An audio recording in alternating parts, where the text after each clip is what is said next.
So I just recorded an entire video and it didn't record the sound because I forgot to turn the microphone on. So that's frustrating. It's the end of another week and my topic of this video was supposed to be about what a successful week looks like, because I'm really tired. I'm basically at my limit again, but this is how I work and this is actually what success looks like for me. My video last week was a lot more popular than I anticipated for a last minute thing, sharing about how sometimes it's okay to let stuff not get done. And so this week I've had a similarly busy week, but I'm just as tired, but I feel really, really good about it because it was productive. So the key thing that I've learned here is that in order for me to relax, I also need to work really hard. And you can't really have one without the other. So sometimes I do the intelligent thing, or what I think I should do, which is try to pace myself better so that I don't burn myself out at the end of the week. But actually that usually backfires. What happens is that I spend all of my energy trying to slow down. I spend all of my energy sort of suppressing the creative ideas, stopping myself from working. No, you're on a break. You're not allowed to work. Okay, sure. I'll just sit here and not work. And that takes so much energy that by the end of the day, by the end of the week, I am just as tired, except I've got virtually nothing done because I've been trying to do less on purpose to get less tired. But it doesn't work. I am just as tired.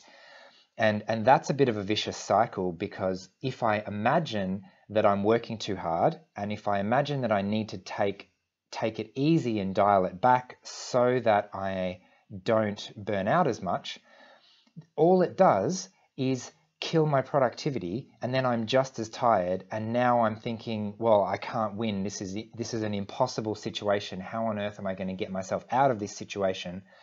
Even trying to take a break didn't work.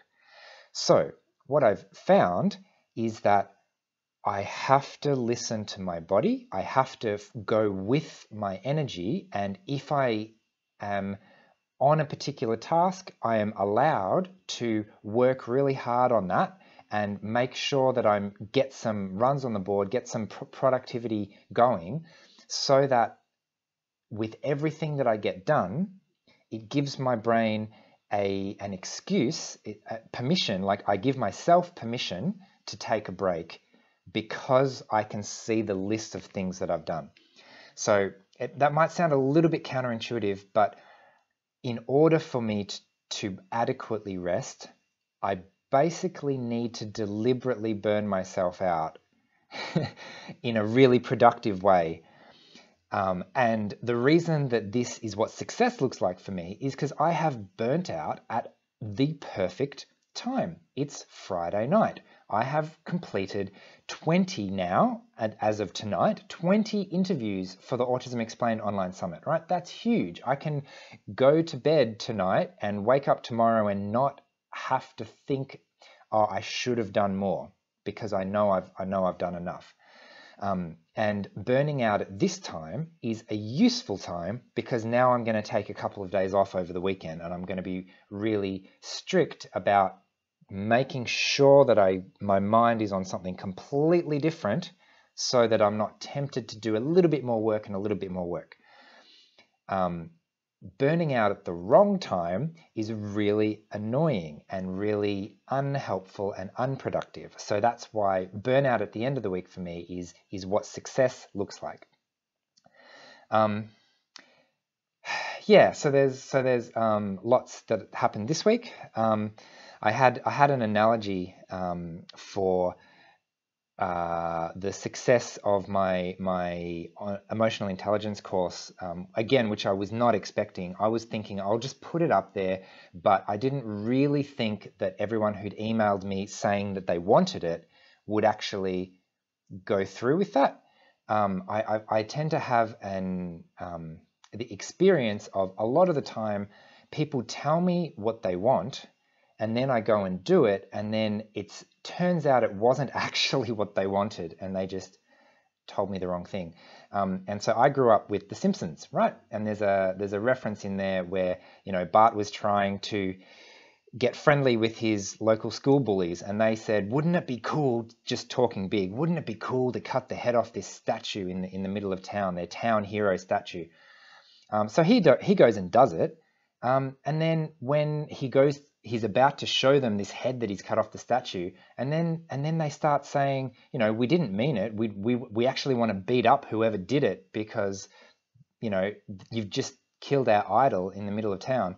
And so that's kind of how I often feel when I try and do something. Someone tells me they want something and I go and put all of this effort into doing it. I'm always worried that it's going to backfire. So very happy at the response now that my emotional intelligence course is back online. So that's really good. I've got 5 more interviews for the Autism Explained Online Summit coming up next week.